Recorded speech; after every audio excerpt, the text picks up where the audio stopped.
everyone, you're welcome to this video, and on this video I will be talking about how to write a professional CV, and this is basically for nurses and maybe other health workers that might want to benefit from this video. But before we get on the video, I would like you to please like and subscribe to my channel. I believe you will get relevant information that will be useful for you in your career pathway. Thank you very much as you do so. All right, so today's video I'll be talking about how to write a CV. I've been seeing comments, like WhatsApp platforms, and you see people saying, oh, I've sent about 200 250 applications and I've not gotten one single interview. And that's so sad, really. That's so sad. But what could be happening? The problem might be with the CV that we're sending out. It might be with the CV that these individuals have been sending out to as regards this job advertisement. So how can you put together a professional CV? I would like to say that a CV is like your gateway to success, really. It's the employer or the recruiter is not seeing you. There's no face-to-face contact now. It is whatever you put on that paper that gives the recruiter an impression of who you are. So they will know from your CV if you are the candidate suitable for that job or not. So for you to even have an interview for a job is because they feel that you are actually suitable for the job. And you also need to bear in mind that you are not competing with just it's not localized. You're trying to get a job in another country. That means other nurses from different parts of the world are also applying for that job right in that country, in Africa, in Asia, in Europe. So you need to make sure that you sell yourself out as much as possible. And I think there's this wrong mentality about CVs that you cannot brag. I believe that a CV is how you can brag, like, hey guys, this is what I'm capable of, this is what I can do. It's your CV, because I'm not saying you, I don't know you. How can you convince me to give you the job? Now let us go into how to put together a professional CV. Research needs to be done for every job advertisement that you want to apply for. You need to carry out the research.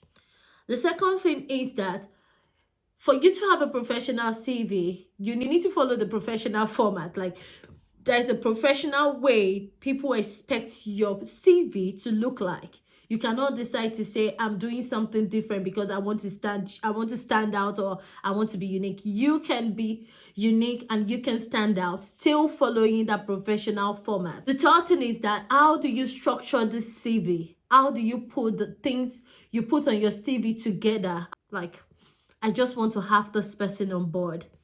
And the last thing is your experience and your education. So let's go into the first one I mentioned, which is the research. Now, I know that it can be quite tasking when you have to read through every job you're applying for. But believe me, that is the first thing you need to do. Whenever you see any job advert, click on it, go into the job requirements. They will always tell you what they need, what they are looking for. What are the educational requirements? What are the experience requirements? Some will tell you no experience is needed. Some will tell you an individual that has worked for at least a year, minimum of a year, in a clinical setting or in an acute setting, maybe in a diabetic setting, oncology setting. They will let you know what they really want. So you need to try and research about the job. Now, when you do your research about this job, it helps you to tailor your CV to meet the target role. You just need to put some little adjustment. Like, for example, you have your CV already structured and you see in the advert, they are telling you that, oh, we need somebody that has worked in the urology department before, or have like at least 6 months experience in the urology department. But on your CV, third experience that you're listing on your CV is about you had a posting in let me say, tertiary institution and all of that. I understand that, yes, when we are listing our job experience in it should be from the latest to the current. But that job says they are looking for urology, somebody that has experience in urology, and you already had an experience in urology, but it's not really a current one. Maybe it was just last year. You can jump the trend and make sure that the first thing they are saying there is that 20 so you had an experience in urology department in one of the tertiary, just list the name of the tertiary institution. Maybe you had a 6-month kind of posting, or you actually worked in that kind of organization or institution. So if I'm going through the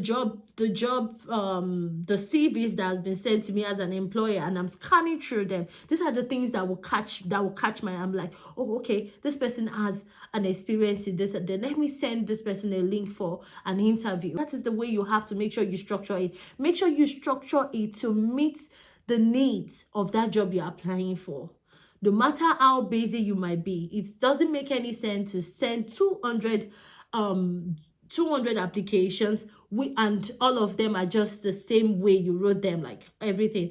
Same with your personal statement. It has to be adjusted to suit the needs. Same with the core skills. So the research will save you all of this. When you do the research, you know the things to adjust on your CV. The second thing is that you structure your CV in a professional manner.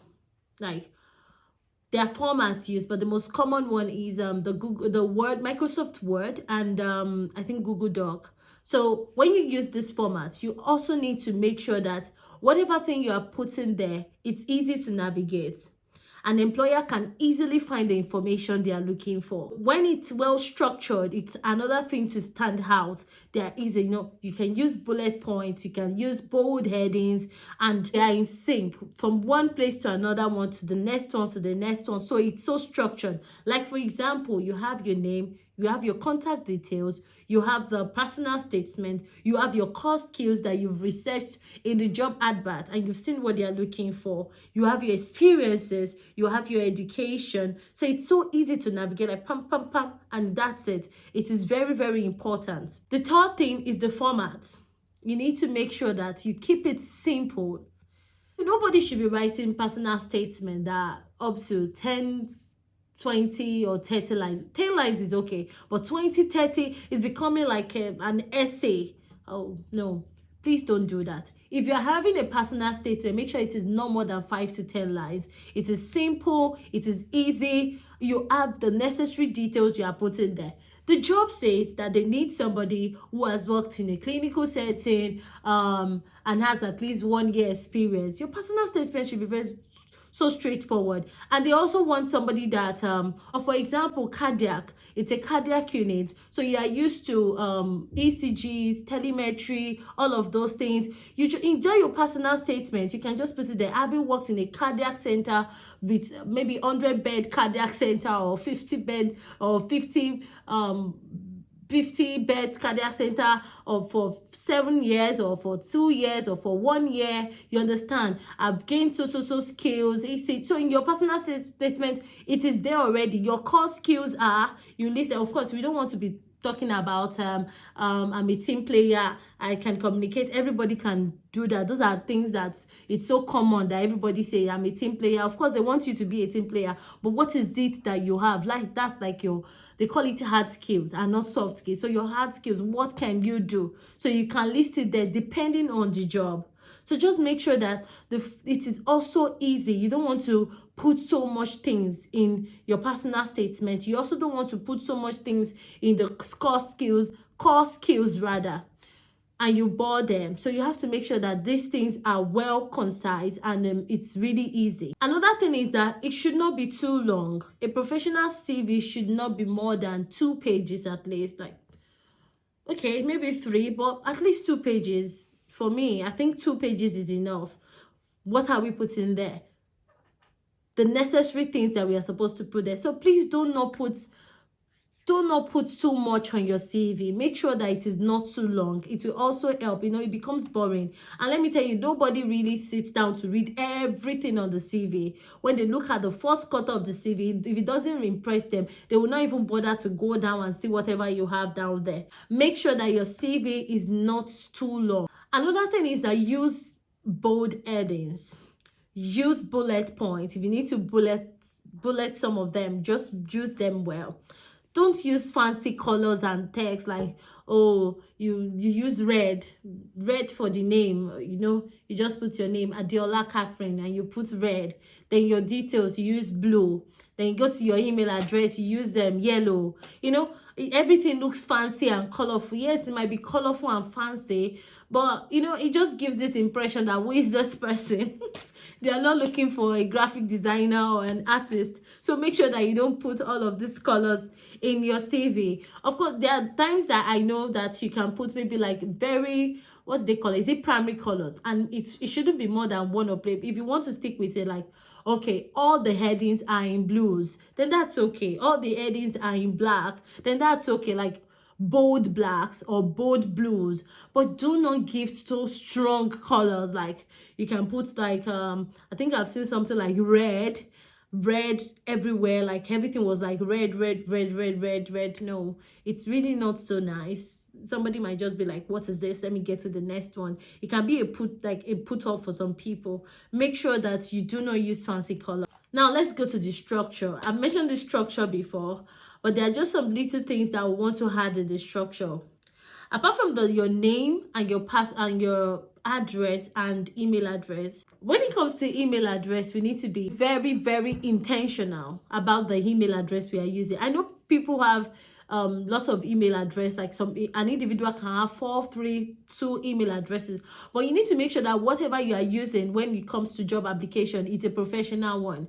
You don't want to use email address like prettyjenny@gmail.com or sexydiva at yahoo.com for your job application. You want to use something professional. Most people will do your first name and your last name at gmail.com. So you need to make sure that your email address is professional enough. Like, make sure that it is a professional one. Then also your contact details. You don't need some details in the personal information that it's going to be like at the headings, your name, your contact details, your contact number, and your email address. I think that's enough.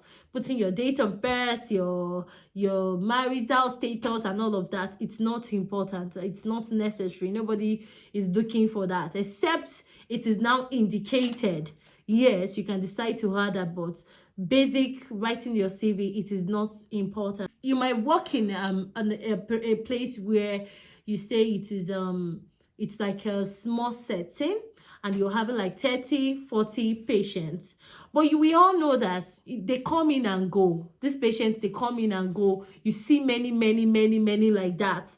And if you put together also your placements during school years, like when we're student nurses and all of that, you find out that you've had experience with this maybe this specialization far more than this number you are specifying. You have to make sure that you put it together. You can't isolate one experience and say, oh, that was when I was in school.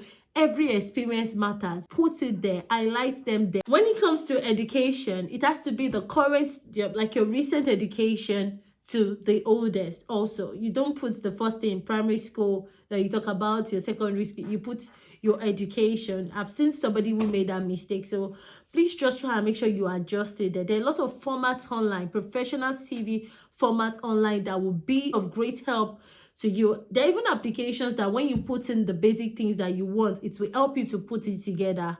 But when you're trying to apply for all of these jobs, you don't have time to be doing all of that. So somebody might say, what about hobbies and likes or interest and all of that? I believe that your hobbies and likes are not really so important, but I believe if you stick with all of these things that I've said, you'll be able to put up a CV, and there's no way you will not get you will be sending 200 applications and you will not get at least 20, 40 people replying you back. The goal is to have a standout CV. Remember, you are competing with nurses from different parts of the world, health workers from different parts of the world, and you want to be able to sell yourself out. Sell yourself to them. Brag. a CV, please brag. Even if you don't have the work experience, for example, and you volunteered in a place or you've witnessed it, just put it there. Don't try to say that, oh, it was just a short time, 2 months, 3 months, 4 months. No, just put yourself out there. Put yourself out there. And always let them know, of course, and you're also willing to learn. Everybody is willing to learn. So please, I believe that these things that I've talked about in this video will help you in having a standout CV. I wish all nurses, everyone applying for a job, best of luck. You can ask me questions and drop your comments, and also let me know what you think about this video. Don't forget to like and click on the notification bell, and most importantly, please subscribe to this channel. Thank you very much, and bye.